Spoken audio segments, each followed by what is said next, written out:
कैसे हैं आप लोग। स्वागत है आपका नीली एकेडमी में। आई होप आप लोग अच्छे होंगे। आज हम साइंस पेडागॉजी पढ़ेंगे। सेकंड पेपर सीटेट का सेकंड पेपर पेडागॉजी पढ़ेंगे। चलिए स्टार्ट करते हैं। इसके के आगे की वीडियो हमने अगले वीडियो में सॉल्व करा दिए थे क्वेश्चन। अब इसके पेडागॉजी बचे हैं। मैंने सारे क्वेश्चन सॉल्व करा दिए थे, अब सिर्फ पेडागॉजी कराना है। चलो स्टार्ट करते हैं। पहला क्वेश्चन है, विद्युत फ्यूज आधारित होता है। विद्युत फ्यूज किस पर आधारित होता है? रासायनिक प्रभाव पर, चुंबकीय प्रभाव पर, ऊष्मीय प्रभाव पर, उपर्युक्त में से कोई नहीं। इसमें से कौन सही हो जाएगा? इसमें सी सही हो जाएगा। विद्युत धारा किस पे प्रभावित होता है? ऊष्मीय प्रभाव से प्रभावित होता है। विद्युत फ्यूज ऊष्मीय प्रभाव पर आधारित होता है। और अगला क्वेश्चन है, एक बॉक्स है, बॉक्स का कुकर के प्रकार का बॉक्स के प्रकार का है, कांच का उस पर आवरण लगा है। उसका उद्देश्य क्या है? खाने को पकते हुए देखने के लिए, बॉक्स में अधिक और सौर प्रकाश जाने के लिए, बॉक्स में धूल जाने से रोकने के लिए, विकिरण द्वारा ऊष्मा का ह्रास कम करने के लिए। इसमें से कौन सही हो जाएगा? इसमें डी सही हो जाएगा। कौन सही हो जाएगा? डी। जो कुकर है, बॉक्स के आकार का कुकर है, एक। उस पर कांच का, इसके शीर्ष वाला जो है कांच का आवरण है। किसका है? कांच का आवरण है। इसके शीर्ष का भाग कैसा है? कांच का आवरण है, जो बॉक्स के प्रकार का कुकर है। तो यह क्या उद्देश्य, इसका क्या उद्देश्य है? विकिरण द्वारा जो ऊष्मा आ रही है, इसमें उसका ह्रास कम, इसका मतलब ज़्यादा प्रभावित ना करे, इसका कम प्रभावित हो, ज़्यादा प्रभावित ना करे। जो विकिरण ऊष्मा से आ रही है, जो सूर्य से इसका प्रकाश आ रहा है, ज़्यादा ह्रास ना करे, कम करे, ज़्यादा प्रभावित ना करे, इसलिए इसके कांच का आवरण लगा है। यही इसका उद्देश्य है। चलो अगला क्वेश्चन देखते हैं। भली भांति कार्य करने के लिए पवन विद्युत जनित न्यूनतम लगभग डैश पवन गति प्रयोग किया गया है। 1.5 किलोमीटर, 15 किलोमीटर, 150, 1500। ये न्यूमेरिकल क्वेश्चन आ गया है। साइंस में आप लोग को पता ही है, न्यूमेरिकल के क्वेश्चन आ जाते हैं। तो इसमें से कौन सही हो जाएगा? इसमें बी सही हो जाएगा। कौन सा सही हो जाएगा? बी। पवन विद्युत जो जनित न्यूनतम लगभग कितना होता है? 15 किलोमीटर। और अगला क्वेश्चन है, निम्नलिखित में से कौन सा ऊर्जा सूर्य से ली जाती है? कौन सा ऊर्जा सूर्य से ली जाती है? नाभिकीय ऊर्जा, पवन ऊर्जा, जैवभार ऊर्जा, सागर ऊष्मीय ऊर्जा। इसमें से कौन सही हो जाएगा? ऑप्शन है दूसरा तीसरा, कि पहला दूसरा चौथा, कि चौथा दूसरा तीसरा, कि पहला और तीसरा। इसमें से कौन सही हो जाएगा? इसमें सी सही हो जाएगा। इसमें कौन सही हो जाएगा? सी। सी में कौन सा है? चौथा, एक सेकेंड, सी में, इसमें सी सही हो जाएगा। इसमें कौन सही हो जाएगा? सी। पहला चौथा हो जाएगा सागर ऊष्मीय ऊर्जा, ये सूर्य से लिया जाता है, ये सूर्य से होता है सागर ऊष्मीय ऊर्जा। और दूसरा है जैवभार ऊर्जा भी सूर्य से लिया जाता है, जैवभार ऊर्जा भी। और तीसरा क्या है? पवन ऊर्जा। ये सूर्य के प्रकाश से ऊर्जा लेती है। जो नाभिकीय ऊर्जा है, ये सूर्य के प्रकाश से ऊर्जा नहीं लेती है। नाभिकीय ऊर्जा, जैवभार ऊर्जा, सागर ऊष्मीय ऊर्जा और पवन ऊर्जा, तीनों सूर्य के प्रकाश से लेती है। इसमें कौन सा ऑप्शन होगा? इसमें सी ऑप्शन सही हो जाएगा।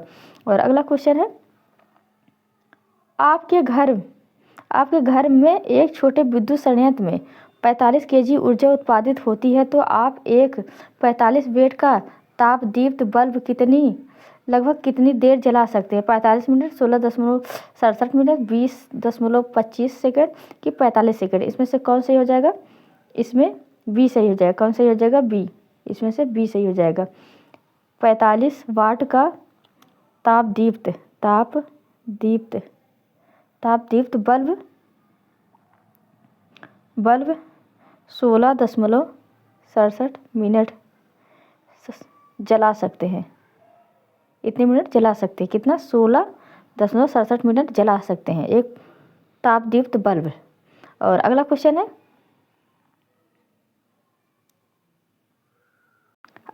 है, ये सारे पेडागॉजी के क्वेश्चन लिए गए हैं। एक प्रयोग में एक विद्युत धारा वाहक चालक को एक कंपास पर चुंबकीय सुई के समांतर रखा जाता है। यदि विद्युत धारा की दिशा दक्षिण से उत्तर हो, तो सुई की उत्तरी ध्रुव पश्चिम की ओर मुड़ जाती है, कि दक्षिणी ध्रुव पश्चिम की ओर मुड़ जाती है, कि सुई नहीं चलती है, कि उत्तरी ध्रुव पूर्व की ओर मुड़ जाती है। इसमें से कौन सही हो जाएगा?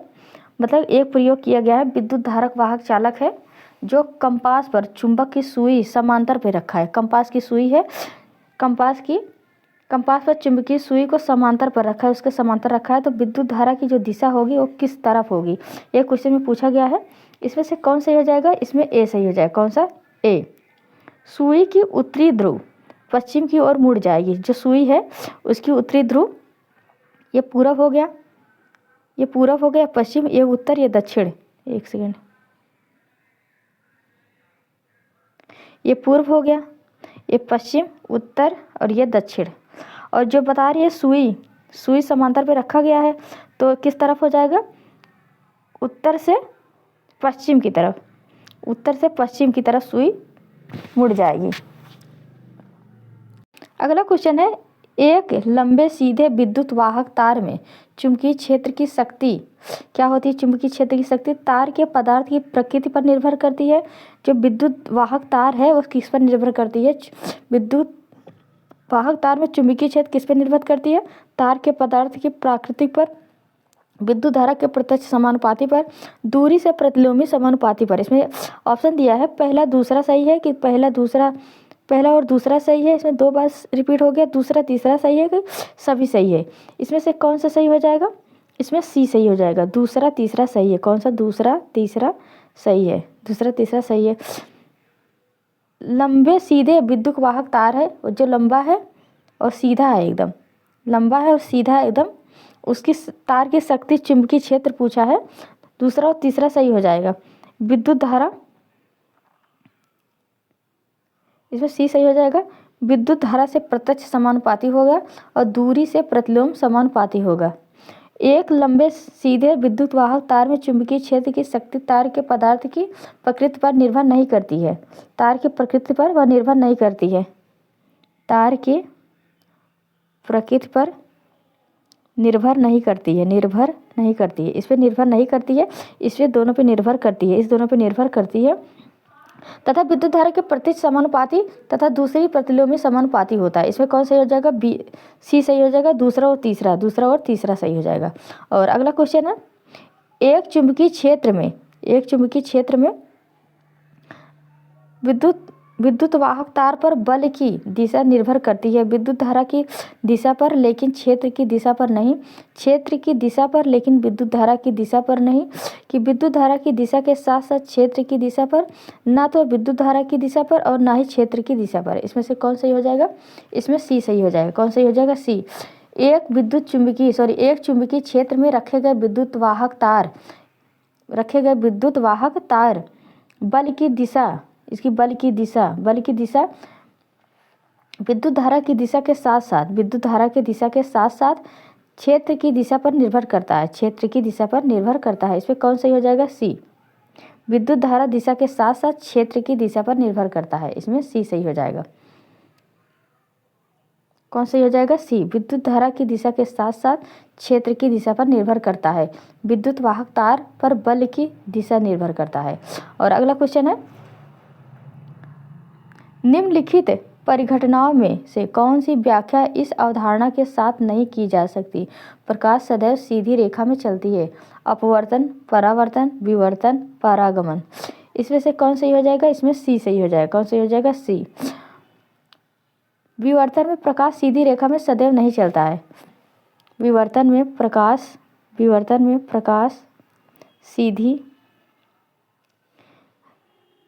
सीधी रेखा में सदैव सीधा नहीं चलता है।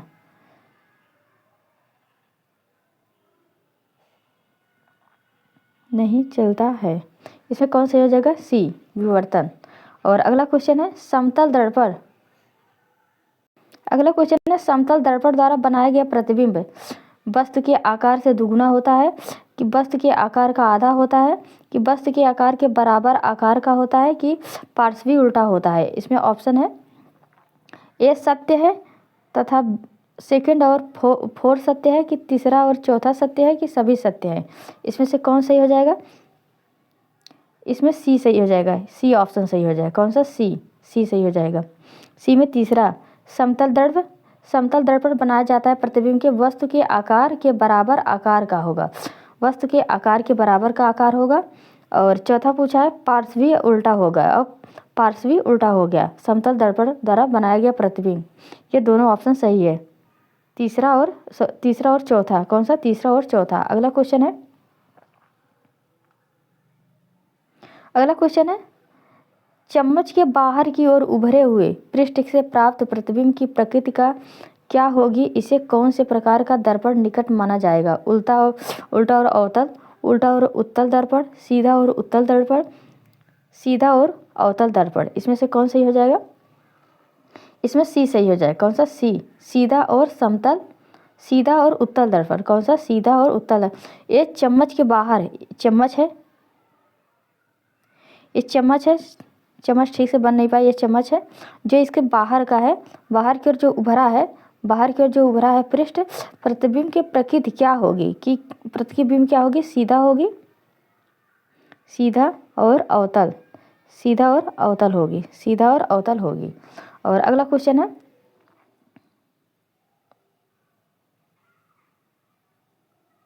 अनंत दूरी पर रखी हुई एक वस्तु अवतल दर्पण के समक्ष x दूरी पर रखे पटल पर एक स्पष्ट और दीप्त प्रतिबिंब बनती है तो x बराबर होगा वक्रता के त्रिज्या के बराबर होगा, फोकस दूरी के दुगना होगा।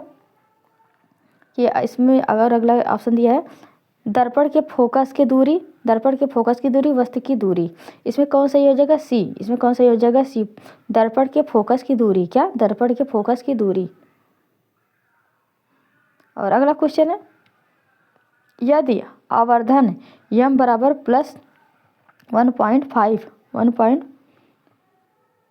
है तो प्रतिबिंब का आकार, वस्तु का आकार वास्तविक प्रतिबिंब, वस्तु का आकार वास्तविक प्रतिबिंब, वस्तु का आकार प्रतिबिंब आकार आभासी प्रतिबिंब, वस्तु का आकार प्रतिबिंब आकार दुगुना आभासी प्रतिबिंब। इसमें से कौन सही हो जाएगा? इसमें ए सही हो जाएगा। प्रतिबिंब का आकार बराबर वस्तु का आकार, प्रतिबिंब का आकार बराबर वस्तु का आकार और वास्तविक प्रतिबिंब। इसमें क्या सही हो जाएगा? पहला सही हो जाएगा। क्या हो जाएगा? पहला। आवर्धन बराबर 1.5 बराबर हो जाएगा 1/O बराबर m बराबर 1.5 इसका ये सूत्र है, I/1 बराबर m बराबर 1.5। अगला क्वेश्चन है जल में आंशिक रूप से डूबी हुई पेंसिल वायु और जल की अंतराल पृष्ठ पर प्रस्थापित प्रतीत है, यह किसके कारण है? टिंडल प्रभाव के, प्रकीर्णन के, विक्षेपण के, अपवर्तन के।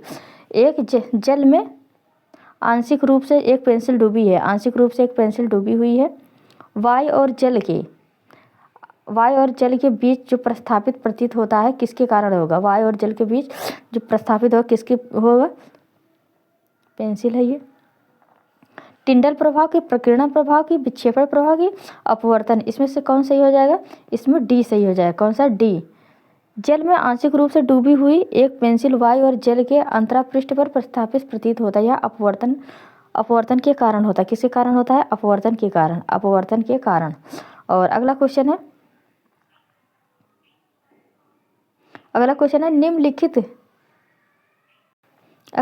है निम्नलिखित को उनके पूर्ण अपवर्तनांक के बढ़ते क्रम में व्यवस्थित कीजिए। बढ़ते क्रम में जल, केरोसिन, कांच, हीरा, केरोसिन, जल, कांच, हीरा, कांच, केरोसिन, जल, हीरा, जल, कांच, केरोसिन, हीरा।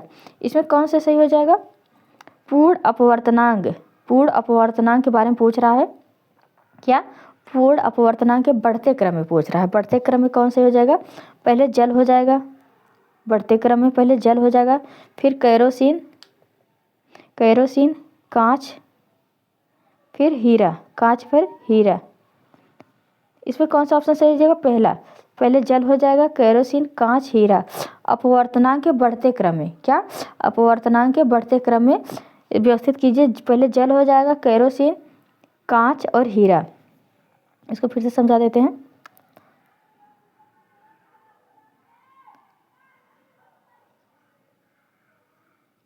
ऊपर जल रहेगा,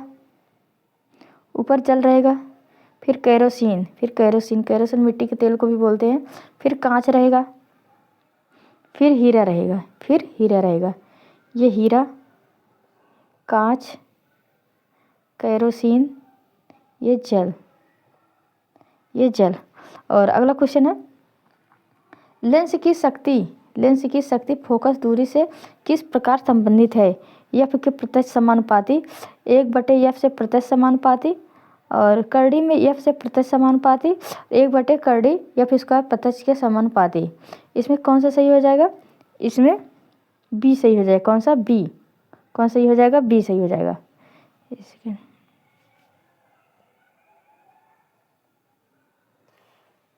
इसमें बी सही हो जाएगा। P बराबर 1/f, 1/f। लेंस की शक्ति, लेंस की शक्ति, लेंस की शक्ति बराबर P बराबर 1/f। बी सही हो जाएगा। और अगला क्वेश्चन है, ओम के नियम के अनुसार, ओम के नियम के अनुसार V बराबर IR, V बराबर IR। इसमें से कौन सा ये ऑप्शन हो जाएगा? इसमें डी सही हो जाएगा। कौन सा? डी सही हो जाएगा। V बराबर ओम आई, V बराबर IR, V बराबर IR। ये इसका सूत्र है, ये इसका सूत्र है। एक बार फिर से लिख दे रही हूँ, V proportional I, V proportional I, V proportional I, V बराबर IR, V बराबर IR। इसे कौन सही हो जाएगा? इसमें डी सही हो जाएगा। कौन सा? डी सही हो जाएगा। और अगला क्वेश्चन है, तार का प्रतिरोध, तार का प्रतिरोध निम्नलिखित में से किसके कारण निर्भर करता है? तार का प्रतिरोध किस पर निर्भर करता है? अनुप्रस्थ काट का क्षेत्रफल, लंबाई, तापमान, उपर्युक्त सभी। इसमें से कौन सा सही हो जाएगा? इसमें डी सही हो जाएगा, उपर्युक्त सभी। इसमें कौन सही हो जाएगा? डी, उपर्युक्त सभी। अनुप्रस्थ काट पर, अनुप्रस्थ काट के क्षेत्रफल पर भी निर्भर करता है, लंबाई पर भी, तापमान पर भी। तार का प्रतिरोध, तार का प्रतिरोध अनुप्रस्थ काट का क्षेत्रफल, लंबाई तथा तापमान तीनों पर निर्भर करता है तार का प्रतिरोध। और अगला क्वेश्चन है, एक विद्युत सर्किट में, एक विद्युत सर्किट में विद्युत धारा, एक विद्युत सर्किट में विद्युत धारा को नियमित करने के लिए प्रयोग किया जाता यंत्र कौन सा है? प्रेषित, वोल्टमीटर, धारा नियंत्रक, गैल्वेनोमीटर। इसमें कौन सा सही हो जाएगा? इसमें सी सही हो जाएगा। कौन सा? सी, धारा नियंत्रक। धारा नियंत्रक, एक विद्युत सर्किट में विद्युत धारा को नियमित करने के लिए, एक विद्युत सर्किट में विद्युत धारा को नियमित करने के लिए धारा नियंत्रक का प्रयोग किया जाता है। किसका? धारा नियंत्रक का। विद्युत सर्किट में धारा नियंत्रक का प्रयोग किया जाता है। आसमान के अनुप्रस्थ काट के धात्विक चालक में एक स्थिर विभवांतर लगाया गया है, संपूर्ण चालक में जो मध्य स्थिर रहता है। इसमें ऑप्शन में कौन सा सही हो जाएगा?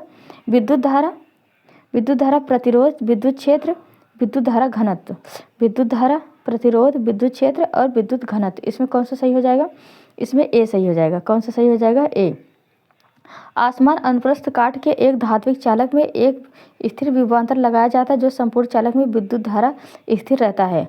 और अगला क्वेश्चन है, विद्युत धारा, चंद्रमा के धरातल से देखने पर आकाश कैसा दिखाई देता है? लाल दिखाई देता है, नीला, श्वेत और काला। इसमें कौन सी हो जाएगा? डी।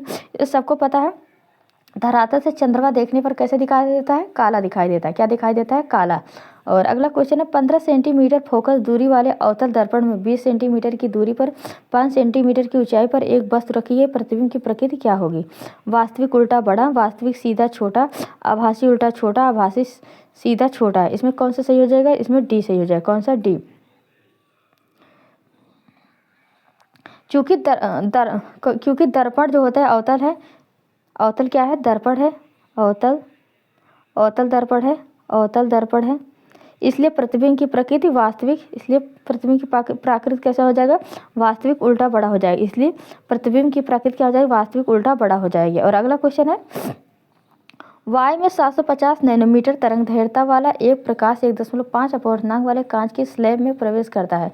प्रकाश की तरंगदैर्घ्यता में लगभग परिवर्तन होगा 500 नैनोमीटर, 250 नैनोमीटर, 750 नैनोमीटर, 1250 नैनोमीटर। इसमें से कौन सही हो जाएगा? इसमें बी सही हो जाएगा। कौन सा? बी।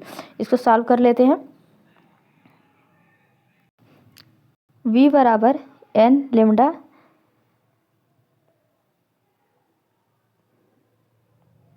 v बराबर n लेमडा 750 बराबर n गुणे लेमडा 750 बराबर 1.5 गुणे लेमडा, फिर लेमडा बराबर 500 नैनोमीटर और प्रकाश की तरंगदैर्घ्य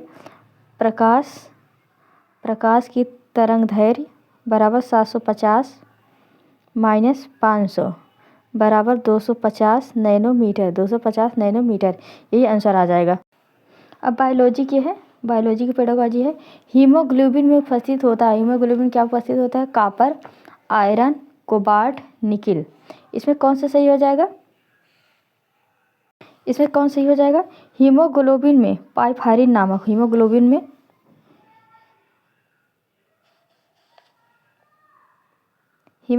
पारफायरिन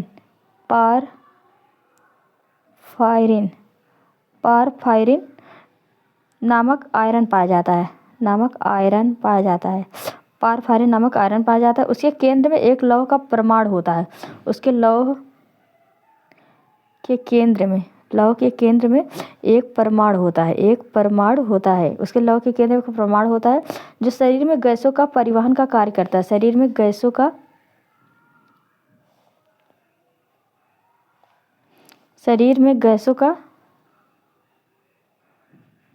परिवहन करता है। क्या करता है? परिवहन करता है। क्या करता है? परिवहन करता है। इसमें कौन सही हो जाएगा? बी। कौन सा सही हो जाएगा? B, iron. आप सबको पता है हीमोग्लोबिन क्या है? आरबीसी क्या है? हीमोग्लोबिन क्या है? आरबीसी। ये ब्लड से संबंधित है। हीमोग्लोबिन ब्लड में रेड ब्लड सेल में हीमोग्लोबिन पाया जाता है, जिसे हीमोग्लोबिन क्या पाया जाता है? आयरन। क्या पाया जाता है? आयरन। आयरन की कमी से बीमारी भी बहुत सारी होती है, बाद में बताएंगे इस वीडियो को। और अगला क्वेश्चन है, पिपरी निम्नलिखित में से किससे प्रसिद्ध है? पिपरी किस लिए प्रसिद्ध है? कंप्यूटर कारखाना से, पेंसिलिन फैक्ट्री से, कागज मिल से, इसमें से कोई नहीं। इसमें कौन सा सही हो जाएगा? बी। इसमें कौन सही हो जाएगा? बी। पिपरी किससे संबंधित है? पेनिसिलिन फैक्ट्री से। किससे? पेनिसिलिन फैक्ट्री से। महाराष्ट्र के पुणे जिले में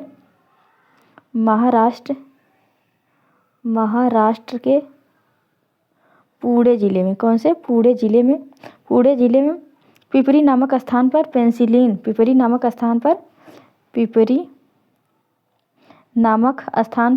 पेनिसिलिन बनाने का कारखाना है। क्या है? कारखाना है। पेनिसिलिन बनाने का कारखाना है। इसमें कौन सही हो जाएगा? इसमें बी सही हो जाएगा। कौन सही हो जाएगा? बी। और अगला क्वेश्चन है, मानव रक्त में वे छोटी चक्रिकाएं जो रक्त को आचंत करने वाला पदार्थ उत्पन्न करता है, डैश क्या कहलाता है? श्वेत रक्त कोशिका, लौह। इसमें कौन सा हो जाएगा?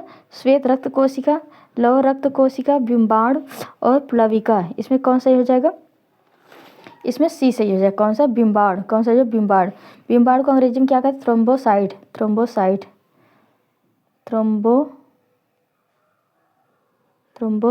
क्या कहते हैं? थ्रोम्बोसाइट कहते हैं। क्या कहते हैं? थ्रोम्बोसाइट। यह प्लेटलेट्स रक्त का थक्का बनाने में महत्वपूर्ण भूमिका अदा करता है। क्या करता है? रक्त का थक्का बनाने में महत्वपूर्ण भूमिका अदा करता है। इसमें कौन सा हो जाएगा? बिंबाणु। कौन सा हो जाएगा? बिंबाणु। और अगला क्वेश्चन है, कोशिका गतियाँ नियंत्रित की जाती है। कोशिका गति किसी नियंत्रित की जाती है? क्लोरोप्लास्ट द्वारा, माइटोकॉन्ड्रिया द्वारा, साइटोप्लाज्म द्वारा, न्यूक्लियस द्वारा। इसमें कौन सा हो जाएगा? इसमें डी सही हो जाएगा, न्यूक्लियस द्वारा। कोशिका की गतिविधियों पर केंद्रक द्वारा होती है। किसके द्वारा? केंद्रक, न्यूक्लियस द्वारा। किसके? न्यूक्लियस केंद्रक द्वारा होता है। यह कोशिका का महत्वपूर्ण कोशिकांग है। क्या है? कोशिकांग है, महत्वपूर्ण कोशिकांग है। न्यूक्लियस महत्वपूर्ण कोशिकांग है। आज का हमारा लास्ट क्वेश्चन है, हम 75 क्वेश्चन ही सॉल्व कराएंगे। अब अगले वीडियो में अगला क्वेश्चन सॉल्व कराएंगे। ये लास्ट क्वेश्चन है। प्याज परिवर्तित रूप है। प्याज परिवर्तित किसका रूप है? तने का, जड़ का, पत्तियों का, फल का। प्याज, शकरकंद, प्याज,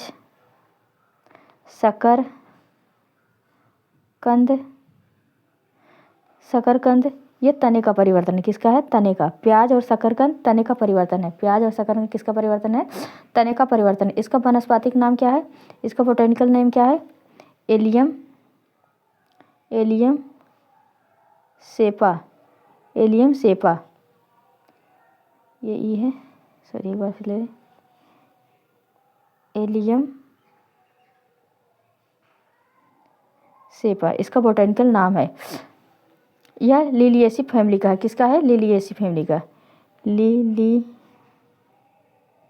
लिलिएसी फैमिली का है। किस फैमिली का? लिलिएसी। इसमें कौन सही हो जाएगा? ए। कौन सा सही हो जाएगा? ए। अब मेरी वीडियो आपको अच्छी लगी हो तो लाइक करें, सब्सक्राइब करें, कमेंट ज़रूर करें आपको मेरी वीडियो कैसी लगती है। हम आपके लिए फिर ऐसे नए नए वीडियो रोज़ लाते रहेंगे। आपकी तैयारी अच्छी हो जाएगी, जिससे इस बार पेपर अच्छा जाए। पेडागोजी, साइंस सब की प्रैक्टिस सेट कराएंगे हम।